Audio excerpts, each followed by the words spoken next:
안녕하세요. 바이블 텔링 꿀린거 프레셔스 루아입니다. 이제 이스라엘 백성이 시내 산 언약을 통해서 하나님께 십계명을 받았고요.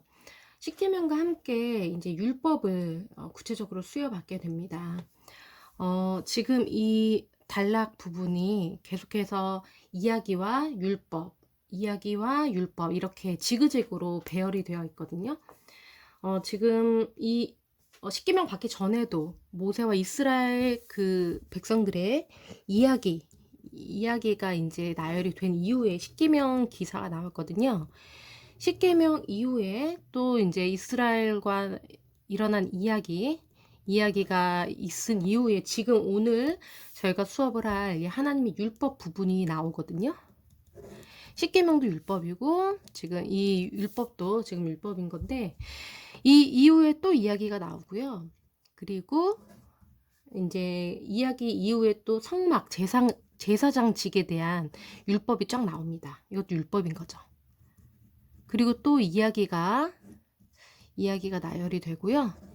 마지막에는 이제 성막에 대한 또 율법에 대해서 나열이 되면서 계속해서 지금 이야기 율법 이런 식으로 교차적으로 배열이 되어 있는 것을 볼 수가 있습니다. 일단 지금 이렇게 이야기와 율법이 이제 지그재그로 배열이 된 것은 상호 보완이 된다는 거거든요. 이 이야기, 즉 사건과 그리고 율법, 하나님의 말씀, 서로 상호 보완을 해준다는 건데요. 일단 저희가 이 이야기의 역할에 대해서 한번 얘기를 해보겠습니다. 이 이야기는요, 어떤 이스라엘에게 일어난 일, 하나님께서 이스라엘에게 행하신 일, 이런 이야기, 사건, 이것은 율법을 이해하는 데 도움을 줘요. 율법은 이제 구체적인 하나님의 명령, 계명, 법인 거잖아요. 근데 이 이야기를 통해서 하나님께서 왜 이런 법을 주시는 건지를 이야기를 통해서 저희가 이해할 수가 있고요. 그리고 이제 율법 안에 하나님의 의도가 이 이야기를 통해서 더 강화가 되는 거죠. 하나님을 원망하고 배역한 이런 사건 이후에 하나님께서 이런 율법을 주시는 걸 보면서 왜 이런 법들을 주시는 건지 저희가 하나님을 좀 더 이해할 수가 있게 된다는 거죠. 이런 사건들이 있었기 때문에 만약에 이런 이야기가 없고 법만 주어진다면 저희가 왜 이런 법들을 주시는 건지, 왜 법의 내용들이 이런 내용들인 건지에 대해서 하나님을 이해하는 게 조금 이 폭이 적어질 수가 있는 건데, 이야기 다음에 율법이 이제 나타나기 때문에 저희가 왜 이런 법을 주시는지 하나님의 의도와 그 마음을 이해할 수가 있다는 거죠. 그래서 이 율법의 인격적인 측면을 이야기가 표현을 해준다는 겁니다. 그리고 이제 이 이야기를 통해서 이 율법이 우리를 죽이려고 채찍질하시려고 하시는 어떤 그런 어떤 무서운 악한 의도를 가지고 하나님이 하시는 게 아니고 하나님의 복이고 선물이구나. 이 이야기 속에 드러난 어떤 이스라엘의 어떤 하나님을 향한 대적과 죄 이야기를 우리가 보면서 그 뒤에 율법이 주어지는 것을 본다면 이 율법이 더 이상 이스라엘이 죄를 짓지 못하게 하시려는 하나님의 사랑이구나. 이것을 이야기를 통해서 알 수가 있다는 거죠. 이 이야기는 경험으로 전달된 하나님의 말씀이라고 할 수가 있어요. 율법은 직접적으로 하나님께서 주시는 말씀이지만 이 사건들은 경험적으로 하나님께서 원하시는 게 뭔지를 우리가 하나님이 행하시는 행동을 보고 알 수가 있는 사건이라는 거죠. 그래서 이 이야기를 통해서 이런 규범이 만들어진다는 거고요. 이 이야기는 이스라엘 민족 정체성을 이제 형성하게 되는 사건들이 되는 거고, 율법이 왜 필요한지를 저희가 이야기를 통해서 알 수가 있다는 거고요. 또 하나님이 원하시는 하나님이 원하시는 백성이 어떠해야 하는지 이 이야기를 통해서 저희가 그 필요성을 알 수 있게 된다는 거죠. 이 율법이 왜 이런 형식으로, 왜 이런 내용으로 이루어져 있는지에 대해서 저희가 하나님을 더 이해할 수가 있게 됐다는 거고요. 그리고 또 이제 율법의 의미에 대해서 이제 보면은 이 율법은요, 이야기 속에 하나님이 누구신지를 분명히 보여줍니다. 이 사건 속에서 하나님께서 하신 일들을 우리가 이제 봤지만, 율법을 통해서 확실하게 그 하나님이 정의가 된다는 거죠. 하나님은 이런 것들을 원하시는구나. 이런 법들을 지키기를 원하시는구나 하면서 확실하게 하나님에 대해서 그 기호를, 하나님의 기호를 알 수가 있다는 거고요. 또 이 율법은 사람이 하나님께 응답하는 방식들, 뭐 노래, 찬양, 춤, 여러 가지 의례 행위 이런 것들이 많지만 이 율법은 하나님께 응답하는 또 다른 방식, 어떻게 보면 가장 중요한 방식이라는 거죠. 하나님께서 명령하셨고 구체적인 행동 지침을 명령하신 이 율법이 이것을 지키느냐 안 지키느냐가 그 하나님께 어떻게 응답하느냐, 순종하느냐 불순종하느냐를 판가름하는 명확한 기준이 된다는 겁니다. 그래서 지금 이 율법은요, 가장 중요한 의미가 출애굽 사건에 이어서 이 우주 질서가 사회 질서에 통합하는 의미가 있어요. 간단히 말씀드리면 율법은 하늘에 계신 하나님께서 이 땅에 있는 한 민족, 이스라엘 민족에게 하나님의 법, 하나님의 나라의 법, 하늘나라의 그 법을 준 거거든요. 이 땅에 있는 모든 민족들 중에서 한 민족이 하나님 신, 한 분뿐인 유일한 그 신의 법을 받은 거예요. 그 말은 너희는 이 땅의 백성들 중에 다른 민족들과 같지 않고 이 하늘에 속한, 나에게 속한 하나님 나라의 백성이다라는 것을 명확히 지금 하는 거죠. 그러니까 하늘과 땅이 통합되는 그런 부분이고요. 그러니까 하늘의 뜻이 땅에서도 이루어지이다. 그것의 시작이라고 할 수가 있겠죠. 태초 때부터 원래 하나님께서 이제 하늘과 땅이 온전한 하나로 만드셨는데 지금 그 죄 때문에 분열된 상태잖아요. 하나님과 사람들이 분열된 상태인데 지금 이 이스라엘을 통해서 다시 하나님께서 하늘과 땅을 하나로 만드는 그 회복을 시키시는 거예요. 그래서 이스라엘에게 하늘의 법, 하나님의 법을 주시면서 이제 너희는 이 땅의 백성이 아니고 하나님의 백성이다. 라는 것이고 이 하늘에 속한 이 백성 이스라엘로부터 시작을 해서 모든 민족이 하나님의 백성으로 다 거듭나는 변화가 되는 그 시작점이라고 할 수가 있습니다. 지금 이 하나님의 백성 이스라엘이 이 하나님의 법, 하늘나라의 법, 하나님 나라의 법의 중심인 사회를 이루어야지만 하나님 나라 백성이라고 할 수가 있는 거겠죠. 그 조건이 되는 거예요. 그래서 지금 이 또 율법은 어떤 의미가 있냐면 이 이야기에 나타난 사건, 이 사건에 나타난 하나님의 행동에 대한 어떤 설명이라고 할 수가 있어요. 하나님의 행동에 대한 주석이라고 할 수가 있고요. 하나님께서 왜 이런 행동을 하셨는지, 왜 이렇게 심판하셨는지 어떤 이야기와 사건 속에서 저희가 그것을 이해를 못했을지라도 그 다음에 나오는 율법, 하나님 말씀, 계명을 통해서 하나님께서 이런 것들을 원하시는구나. 그렇기 때문에 이런 일들을 이렇게 처리하셨구나를 저희가 이해할 수가 있게 된다는 거죠. 그렇기 때문에 이야기와 율법이 서로 상호 간의 조화를 이루면서 온전한 하나님에 대한 지식을 형성한다는 겁니다. 그래서 이 이야기에 묘사된 하나님의 행동이 이 율법의 의미를 해석한다는 거고요. 그래서 이 율법은 직접적인 방식으로 전달된 하나님의 말씀입니다. 그래서 이것은 그 율법은 구원의 조건은 아니에요. 하나님께서 구원을 하시기 위해서 무조건 이거를 지켜야 한다라고 내것인 조건이 아니고 이것은 구원받은 자로서의 의무이죠. 조건이 아니고 의무이다. 그러니까 구원받은 자라면은 하나님의 말씀을 지켜야 된다는 겁니다. 그리고 이 율법을 순종한다는 거는 이스라엘 백성이 하나님이 정말 계신다. 하나님의 우리가 섬기는 왕이시고 우리는 하나님의 백성이다라는 것을 다른 민족들에게 증명하는 방법이 이 율법, 말씀에 순종하는 태도로 살아가는 거라고 할 수가 있겠어요. 그래서 지금 십계명에 이어서 이제 하나님께서 이제 이 사회 속에서 이스라엘이 이제 사회 속에서도 사람들 간에 어떻게 하나님의 백성이라면 어떻게 서로 어우러져서 살아가야 되는지 그런 도덕법이나 사회법 그리고 하나님의 백성으로서 하나님께 해야 될 어떤 법들에 대해서 구체적으로 이제 십계명과 더불어서 율법을 주시는 겁니다. 그래서 지금 이제 첫 번째는 예배법인데요. 일단 하나님과의 관계가 가장 첫 번째 되기 때문에 예배법을 이제 먼저 주시는 거고요. 그러니까 지금 이 율법은 어떻게 거룩한 백성이 되느냐에 대한 방법이 아니고요. 어떻게 거룩한 백성답게 사느냐. 그러니까 그것에 대한 이야기예요. 하나님의 백성이라면은 이렇게 살아야 된다라는 거죠. 이렇게 해야지만 하나님의 백성이야가 아니고 하나님의 백성이라면 이렇게 살아야 된다라는 그 차이인 거예요. 그래서 지금 오늘 살펴볼 구조를 보면요. 지금 처음에 이제 이야기로 시작했다고 했잖아요. A가 모세와 이야기, 그러니까 모세가 하나님과 시내산에서 대화한 그 이야기가 처음에 시작이 됐고요. B에서는 십계명, 율법을 받았었죠.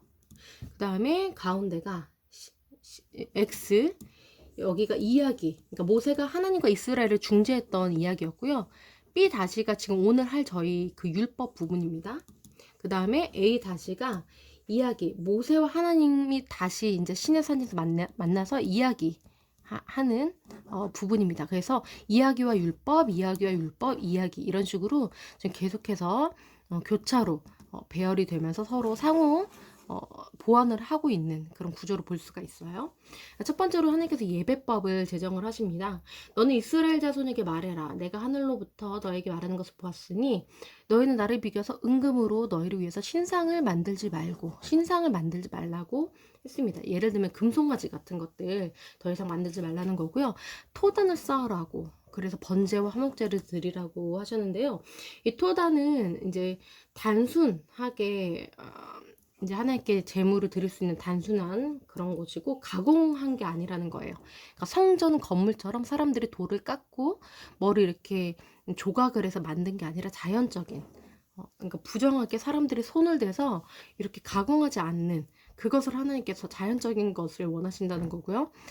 내가 내 이름을 기념하게 하는 모든 곳에서 너에게 임해서 복을 주겠다라고 말씀하셨죠. 이 복은 그러니까 하나님과의 예배가, 관계가, 결국 예배는 관계거든요. 이 관계가 제대로 됐을 때 그 결과가 복이라는 거죠. 그러니까 하나님께서 임하시고 거하시면은 이제 복이 임하는 건데, 그 사람들이 하나님과 관계할 수 있는 방법이 이 예배라는 겁니다. 그래서 지금 토단과 같은 이야기인데 하나님께서 돌로 제단을 쌓게 되면 다듬지 말라고 하셨어요. 그것을 이제 쪼고 이제 조각하고 하면은 부정하게 된다는 거죠. 왜냐하면 이 제물을 바칠 제단은 하나님께 속한 것이기 때문에 사람이 마음대로 이렇게 그것을 만들고 손을 대고 깎고 할 수가 없는 거예요. 거룩한 것이기 때문에요. 그리고 이제 노예법. 두 번째가 이제 노예법인데요. 이 당시에는 다 이제 노예가 있는 그런 문화권이었어요. 중동 그 지역 자체도 이제 노예가 다 있는 문화권이었기 때문에 이것을 폐지하진 않으셨고, 하지만 규제를 하셨어요. 하나님의 의를 드러내는데 이런 문화적인 한계가 있긴 했지만, 그래도 하나님께 속한 백성들은 인권을 존중하고 그 노예지만 그 사람에게 선택권을 줄 수가 있게끔 하나님께서 하셨어요. 자유로 선택할 기회를 얻게끔 하신 거거든요. 그러니까 이스라엘 종은 6년 동안 일을 하고 7째 해에는 7년째 해는 몸값을 물지 않고 나가서 자유인이 될 수가 있었어요.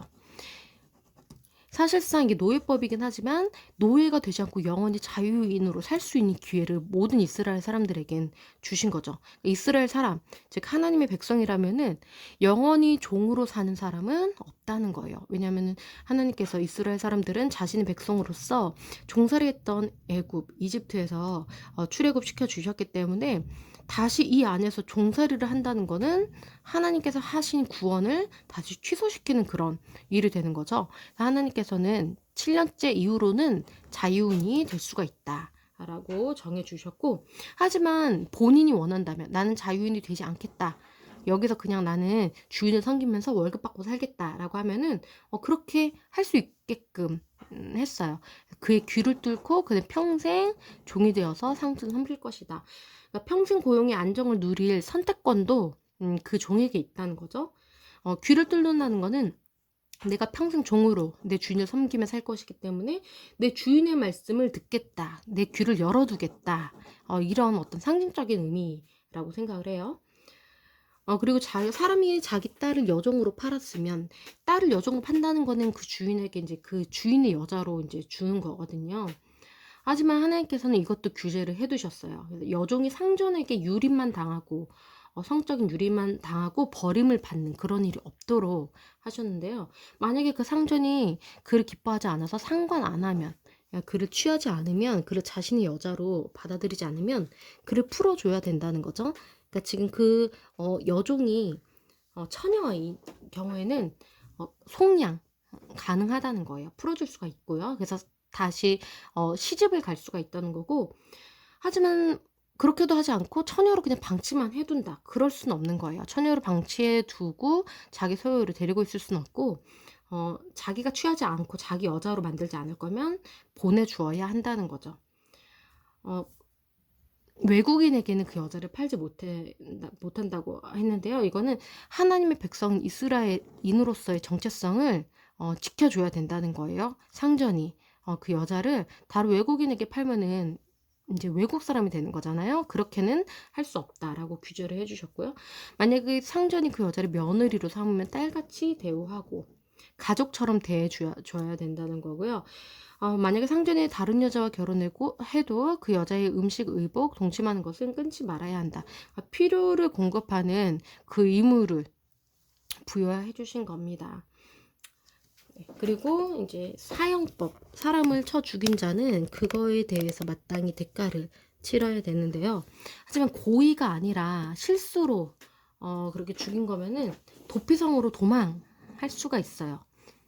자기 부모를 치는 자는 반드시 죽이고 납치한 사람도 죽인다. 이건 노예 거래를 금지시키는 행위인 거죠. 이방에는 노예 포로가 있었어요. 하지만 이스라엘은 하나님께서 만드신 하나님의 백성인 사람이 자기 마음대로 사고 팔고 인권을 유린하고 그렇게 할 수 없다는 거죠. 모든 이스라엘 사람은 하나님께 속해 있기 때문이죠. 자기 부모를 저주하는 자는 반드시 죽인다. 그러니까 모욕하고 의절하고 학대하고 자기 부모를 그렇게 대하는 자는 반드시 그 대가를 죽음으로써 치러야 된다는 거고요. 그 다음에 이제 폭행법이 있습니다. 서로 이제 싸우다가 다치게 하고 피해를 입히면은 그것을 이제 손해를 배상해야 된다고, 완치하게 해야 된다고 나와 있고요. 그리고 내게 속한 종이라고 해도 죽이면은 때려서 죽이면 형벌을 받고요.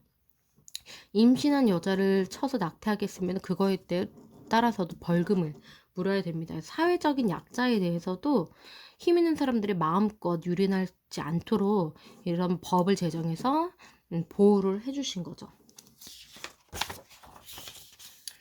그래서 손해보상법이라고 해서 지금 기본적으로 눈에는 눈, 이에는 이라는 어떤 동해보복 이게 원칙이 지금 율법에 이제 적용이 되는 부분이 많은데, 하지만 지금 이제 사람이 종의 눈이나 이를 쳐서 상하게 하면, 그러니까 이 부분은 동해보복 대신 자유를 줘요. 자기 종을 때리면은 보상으로 그를 놓아주는 그런 법인데요. 이거는 상호 이익인 거죠. 주인도 처벌을 받지 않을 수 있고 이 종도 대신 자유를 얻을 수가 있는 거죠. 이걸 통해서 저희가 또 생각할 수 있는 거는 율법이 너무 엄격하게 무조건 상황이나 어떤 그런 것들을 고려하지 않고 무조건 적용되는 무서운 그런 게 아니고, 율법 자체가 회복을 위한 법이고 사람을 위한 하나님의 뜻이 이 사람들 사이에서 그 정의가 구현되게 하기 위한 규제라는 것이기 때문에 유두리가 있고 더 좋은 쪽으로 하나님께서 계속 판결을 해주시려는 그런 내용이 저희가 확인할 수가 있어요. 그리고 이렇게 자신이 가진 소가 사람을 다치게 하고 하면은 그거에 대한 책임도 이제 주인이 져야 되기 때문에 자신이 가지고 있는 자신의 소유도 잘 책임을 져야 된다는 거고요. 하지만 주인에게 속죄금을 부과하면 생명의 대가로 내고, 그러니까 율법의 은혜의 부분을 저희가 또 볼 수가 있는데 피할 길을 내줘요. 그래서 꼭 자기의 죽음으로써 그것을 갚는 게 아니라 자기가 가진 속죄금을 통해서 자기의 어떤 피해를, 자기가 끼친 피해를 보상하는 그런 방법, 그런 구원의 길을 내어주는 게 율법에 있기 때문에 하나님의 의도를 알 수가 있죠. 사람을 죽이려는 법이 아니라 살리려는 그런 법이라는 것을 알 수가 있고요. 사람이 이렇게 이제 자기 실수 때문에 뭐 다른 구덩이를 열어두고 파고 덮지 않아서 다른 소나기가 빠지면 그것을 이제 보상하고, 이런 식으로 실수에 대한 책임도 반드시 지게 하고요.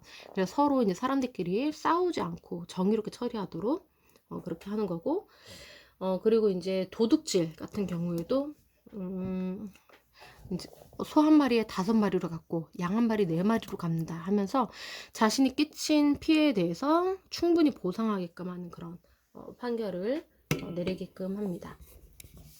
그리고 자신이 가진 어떤 그런 가축이 다른 사람들에게 피해를 끼친 경우에는 반드시 좋은 것으로 배상을 하게 하고요.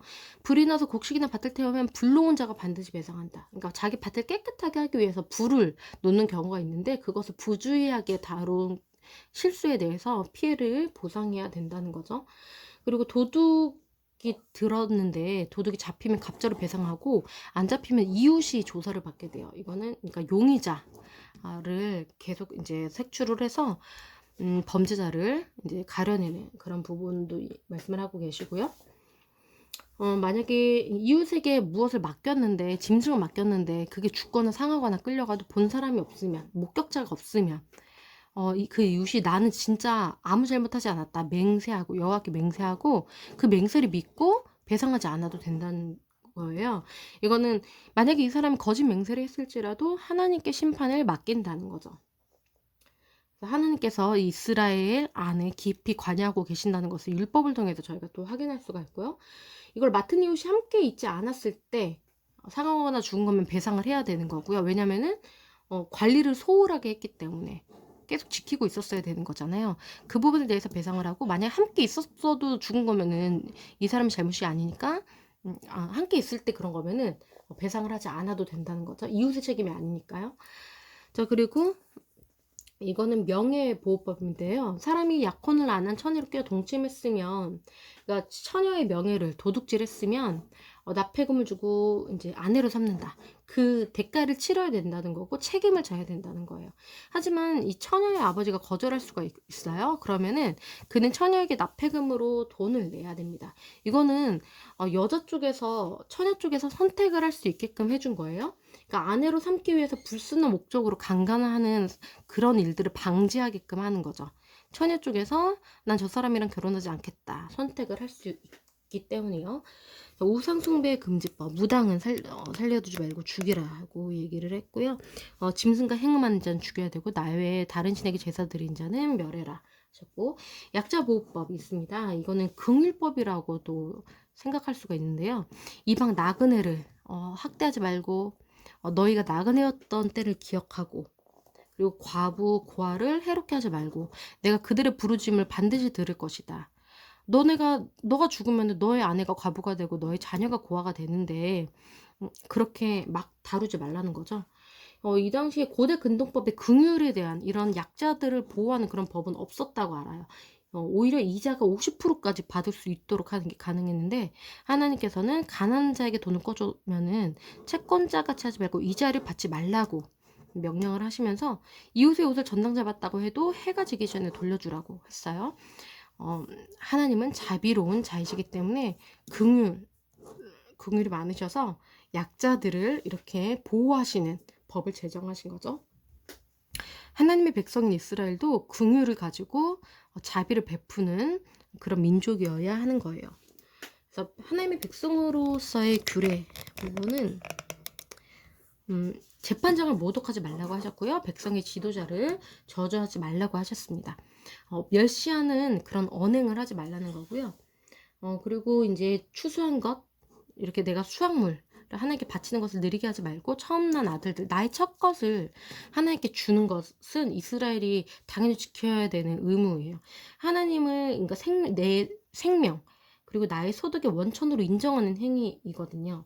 이건 하나님의 백성으로서 해야 되는 거고, 그리고 이스라엘은 하나님께 거룩한 사람이기 때문에 짐승에게 찢긴 고기, 이런 부정한 것들, 그러니까 적합한 상태가 아닌 것들을 절대 먹지 말아야 한다라는 겁니다. 재판 규정입니다. 거짓된 풍설을 퍼뜨리지 말라라고 했고요. 악인과 연합을 해서 위증하는 증인이 되지 말라라고 하셨고요. 다수를 따라서 악을 행하고 부당한 증언을 하지 말라. 그러니까 지금 이 권력을 따라서 정의를 어그러뜨리지 말라는 거죠. 근데 가난한 자의 송사라고 또 두둔하지도 말라고 하셨어요. 이것은 편파성 금지, 즉 정의를 실천하라는 거고요. 자신의 개인적인 판단과 개인적인 기호에 따라서 이 정의를 어그러뜨리지 말고 하나님의 기준, 율법으로 판단을 해야 되고 재판해야 된다는 거죠. 원수의 길 잃은 가축을 보면 돌려주고 널 미워하는 자의 나귀가 짐을 싣고 엎드러진 것을 보면 도와주어라 라고 했고요. 가난한 자의 송사라고 정의를 굳게 하지 말고 거짓 일을 멀리하고 무지한 자와 의로운 자를 죽이지 말라. 그러니까 전체적으로 정의, 공의, 그러니까 하나님의 속성이에요. 하나님의 백성인 이스라엘이 정말 하나님처럼 공의롭게 정의롭게 판단하고 이 사회를 운영해야 된다는 것을 하나님께서 확실히 말씀하고 계시고요. 그리고 중요한 안식법입니다. 이스라엘에게 제일 먼저 주어졌던 또 율법이 바로 이 안식법인데 6년간은 땅이 파종에서 소산을 거두고 7년째 해는 이 땅을 냅두라는 거예요. 그래서 자연적으로 나는 것은 가난한 자들이 먹을 수 있도록 하고 들짐승도 먹을 수 있도록 하고 그래서 7년째에는 갈지 말라. 포도원, 감람원, 땅 모두 냅두라는 거죠. 그리고 6일간 일을 하고 7일째에는 안식일 꼭 지키라고 말씀을 하셨고요. 이 안식일은 하나님을 의지하는 이스라엘의 신앙의 태도라고 할 수가 있죠. 또 이 절기도 마찬가지로 하나님께 이제 말씀하신 그 시간을 지키는 부분인데 크게 세 가지가 이스라엘의 절기예요. 무교절, 맥주절, 수장절인데 이 무교절은 유교절에 바로 이어지는 그런 절기인데요. 맥주절은 이 유교절 이후 6월절부터 50일째 되는 그 칠질절, 오순절이라고도 하는 그런 절기고요. 수장절은 장막절이라고도 할 수가 있는데 그 광야에서의 초막 생활 그 시절을 기념하는 그런 절기입니다. 그래서 이 1년에 3번씩 이 절기마다 모든 남자는 하나님 앞에 보여라. 그러니까 하나님 앞에 이 절기들을 지키면서 이제 하나님 앞으로 나와서 제물도 바치고 예배를 해야 한다는 거죠. 그리고 이제 저희 눈에 띄는 부분이 염소 새끼를 그 어미의 젖으로 삼지 마라. 무척 잔인한 행동인 거잖아요. 이거를 하지 말라는 거죠. 그러니까 비인격적인 어떤 피조물조차 하나님께서는 긍휼이 많으시고 인격적이시기 때문에 무척 세심하게 이런 짐승들조차 이렇게 보살피시는 그런 하나님의 마음과 인격을 알 수가 있죠. 하나님께서 다시 한번 이스라엘에게 약속하시는 부분입니다. 하나님의 약속.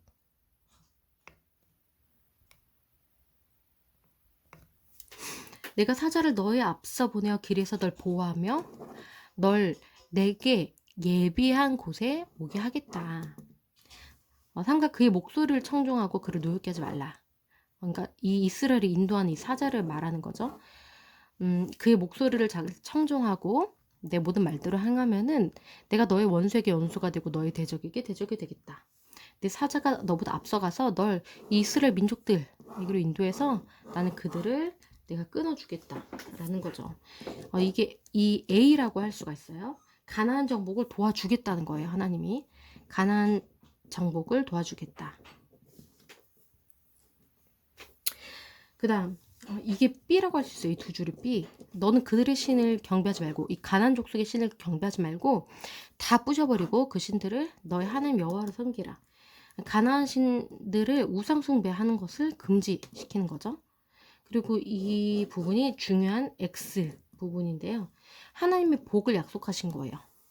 내가 병이 없게 하겠고 너희 양식과 물에 복을 내리고 낙태하는 자는 임신 못하는 자가 없을 것이고 장수하게 할 것이고 모든 백성을 다 물리쳐서 너희 원수들이 도망하게 할 것이고 그 가나안 족속을 내가 쫓아내 주겠다. 그리고 A 가나안 정복을 도와주시겠다는 그 말씀을 다시 하고 계세요. 그러나 그 땅이 황폐하게 되어 들짐승이 번성하며 너희를 해칠까봐 1년 안에 다 쫓아내는 게 아니라 너가 번성하여 그 땅을 기업으로 얻을 때까지 내가 그 가나안 족속들을 조금씩 쫓아내 주겠다라는 거고요. 그러니까 B-예요. 가나안 신을 숭배하지 말라는 것을 다시 한번 강조하고 계세요. 너는 그들의 신들과 언약하지 말라. 지금 언약한 거는 이스라엘이 하나님과 시내 산에서 언약을 체결했기 때문에 결혼한 것과 마찬가지예요. 하나가 된 거죠. 그런데 가나안 땅에 들어가서 다른 신들을 섬기고 하나가 된다면은 간음하는 거고 하나님과의 관계가 끊기는 거죠. 만약 그렇게 하면 그것이 너희의 올무가 돼서 너희가 나로 인해 얻은 생명을 잃게 되어서 죽음으로 치닫을 수밖에 없다는 거죠. 즉 심판을 받게 된다는 거예요. 자, 언약 체결. 지금 이 시내산에서 지금 이 십계명과 지금 오늘 저희가 다룬 율법을 다 하나님께서 말씀하시고 주시면서 이제 언약이 체결이 되는 거예요. 이스라엘과 하나님이 하나가 되는 언약이 체결하는 거죠. 이스라엘은 하나님께 순종하겠습니다. 나는 하나님 백성입니다. 하나님이 이스라엘에게 내가 복을 주겠다. 나는 너희 하나님이다. 라면서 지금 이렇게 언약이 체결되고 있는데요. 여기 지금 시내산에서 여기 이렇게 시내산에서 꼭대기는 지금 모세만 올라갔어요. 여기는 중간까지는 모세 너는 아론, 나답, 아비후 그리고 이스라엘 장로 70명과 함께 올라와라. 그리고 너 모세만 여호와께 가까이 오고 그들은 가까이 오지 말고 백성은 너와 함께 올라오지 마라. 그러니까 꼭대기에만 모세만 올라왔고요. 여기는 73명, 73명. 여기는 좀 멀리서 여기는 친밀한 임재가 있는 곳이고요. 여기가 하나님께서 여기 시내산 꼭대기로 내려오셔서 모세에게 십계명을 친히 손으로 써주셨고 여기 중간에는 장로들 70명과 아론, 나답, 아비후가 있는 거고요. 산 아래에는 백성들이 있죠. 지금 이 모세와 73인가 백성들 모두 하나님의 임재를 목격했어요. 그런데 지금 모세만 더 하나님 임재로 가까이 가고 그 다음 73명이 그 다음 가까이 가고 백성들은 가까이 가지 못하고 보고만 있고요. 하지만 이 밖에는 모든 다른 이민족들은 아예 하나님을 보지도 못하고 그 임재에 속하지 못한 이민족들, 하나님과 상관없는 죄 때문에 하나님을 떠났었던 그 후손들이기 때문에 이 이스라엘 하나님과 언약을 맺고 하나님의 백성이 된 이스라엘을 통해서 하나님께서 복음이 전파되도록 하시는 거고 이스라엘은 중보적인 하나님과 다른 이민족들 간에 중간에 서 있는 중보적인 역할을 하게 되는 거죠. 그래서 모세가 이 여호와의 모든 말씀 율례를 십계명과 이 법규들 백성들에게 전했어요. 백성들이 응답합니다. 이 말씀하신 것들을 저희가 다 준행하겠습니다. 정식으로 언약을 체결하는 거예요. 모세가 여호와의 모든 말씀을 다 기록하고요. 기록하고 아침 일찍 산 아래에 제단을 쌓고 이스라엘 12지파들의 12기둥을 세우고요. 이스라엘 청년들을 보내서 여호와께 번제와 화목제를 드리게 했는데요. 아직 제사장 임명하기 전이라서 지금 이스라엘 청년들을 이렇게 번제를 드리는 주제로 삼은 거고 이 피를 가지고 이제 반은 제단에 피를 뿌리고요. 언약서를 백성에게 낭독해서 듣게 합니다. 십계명과 이 율법들을요. 그리고 백성들이 응답을 하죠. 여호와의 모든 말씀을 우리가 준행하겠습니다. 모세가 그 피를 가지고 백성에게 뿌리면서 이것은 여호와께서 이 모든 말씀에 대하여 너희와 세우신 언약의 피이다 라고 얘기를 하죠. 준행하겠습니다. 그러니까 언약에 동의하는 거예요. 하나님께서는 우리에게 복을 주시고 우리는 하나님께 순종하겠습니다. 언약을 체결하겠습니다. 하나님은 우리의 하나님이 되십니다. 라고 이제 그 언약을 동의하는 거예요. 그래서 모세다, 아론, 나답, 아비후, 장로 70명이 올라가서 이스라엘의 하나님을 봅니다. 그러니까 하나님과 백성 사이의 중지자들의 특권인 거죠. 교육적인 경험이고요. 하나님의 발 아래는 청옥을 편듯하고 하늘같이 청명했다고 해요. 깨끗했다는 거고 마치 왕처럼 왕인 거죠. 왕이 이렇게 왕의 의자에 앉은 것 같은 그런 이미지고 하나님이 이스라엘 자손들의 존귀한 자들 이 70명 장로 70명을 포함해서 이 리더들 이들에게 손을 대지 않으셨다. 원래 사람이 죄인이기 때문에 하나님과 맞닥뜨리고 이렇게 충돌하게 되면은 거룩의 부정에 충돌하면은 부정이 죽는 거거든요. 하지만 하나님을 배웠는데 사람이 죽지 않았어요. 이것은 이 언약을 맺었기 때문에 언약으로 이들을 보호받는 거고 하나님의 은혜로 죄가 덮여지는 거죠. 이스라엘도 죄인들이지만 언약을 체결했기 때문에 하나님의 은혜로 모든 이민족들이 받는 그 죽음과 재앙, 저주의 심판 가운데서 보호를 받게 된다는 거죠. 그리고 그들은 하나님을 뵙고 먹고 마셨습니다. 이게 언약 비준 방식이에요. 고대 근동에서도 이렇게 언약을 맺고 했을 때 지금 이러한 어떤 형태로 이루어지는 건데, 그러니까 여기서 하나님의 그 공동체가 이루어지는 것들을 저희가 볼 수가 있어요. 하나님 안에서 교제하는 것들, 하나님의 공동체, 가 이루어지는 거, 그리고 하나님께서 그 하나님의 공동체의 삶 속에 개입을 하시는 것들을 볼 수가 있는데, 이것은 마치 예수님께서 십자가에서 피를 뿌리시는 거, 그리고 제자들과 함께 공동 식사를 하신 거, 그래서 진정한 하나로 한 공동체를 이루신 거, 이것을 저희가 떠올려 봤을 때 예수님의 어떤 그런 제자들과 하나가 되는 방식을 지금 여기서 저희가 좀 유추해 볼 수가 있죠. 하나님께서는 결국에는 하나님께 속한 사람들을 선택을 하셔서 그들을 거룩하게 하시고, 이 거룩하게 이 사람들이 될 수 있는 거는 하나님의 말씀을 지키는 이 선 안에 거하기 때문에 거룩하게 하나님 안에서 보호받고 복을 얻을 수가 있는 거죠. 만약에 이 하나님과 맺은 이 언약, 이 말씀을 어긴다, 밖으로 튕겨져 나간다 하면은 이 밖에는 저주가 있을 수밖에 없는 거죠. 하지만 이스라엘은 하나님 안에 거하는 거룩한 백성으로서 이 말씀 안으로 들어왔기 때문에, 언약을 체결했기 때문에 복을 누릴 수가 있는 거고, 이 말씀을 어기지 않는다 하면 즉시 저주 가운데로, 저주 밖으로 나가게 된다는 겁니다.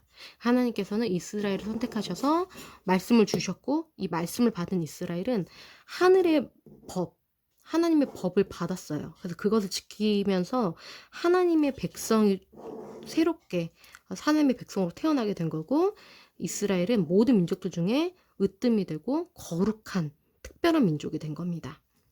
하나님의 법, 하늘나라의 법, 하나님 나라의 법을 받은 이스라엘, 모든 민족들 중에서 이 땅에서 굉장히 특별한 우주적인 사건인 거예요.